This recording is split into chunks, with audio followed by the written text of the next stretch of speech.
আমরা একজন অভিভাবককে পেয়েছি। হে দুনিয়ার যুবকেরা, জেনে রাখো, এখন থেকে তোমাদেরকে হে যুবক এখনো নামাজ পড়ছো না এই কথা বলে আর তোমাদেরকে কেউ ডাকবে না। যুবকেরা,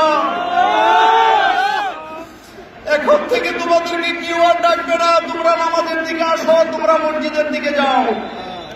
গত 2 বছর এবং করোনাকালীন সময় আল্লামা গোলাম সরওয়ার সাইদি সাহেবের দাওয়াতি কাজে সারা পৃথিবীর বাংলাভাষী লক্ষ লক্ষ যুবক যুবতীরা ইসলামের পথে এসেছেন, নামাজ ধরেছেন, রোজা ধরেছেন, কোরআন তেলাওয়াত শুরু করে দিয়েছেন।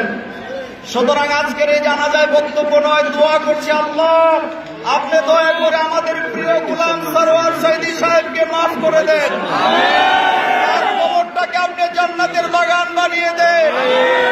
এই আড়াইবাড়ি দরবার, আড়াইবাড়ি মাদ্রাসাকে আমরা আপনার হাতে সুপর্দ করে দিলাম। আল্লাহ গোলাম সরওয়ার সাইদি সাহেবের মতো একজন যোগ্য অভিভাবক আপনি তৈরি করে দেন। আল্লাহ গোলাম সরওয়ার সাইদি সাহেবের যে সন্তানরা আছেন, আল্লাহ এই সন্তানগুলি আজকে এতিম হয়ে গিয়েছেন, এই এতিমদের জন্য আমরা দোয়া করছি, আল্লাহ আপনি তাদেরকে সাহায্য দেন। এই বলে আমি আমার বক্তব্য শেষ করছি। আসসালামু আলাইকুম।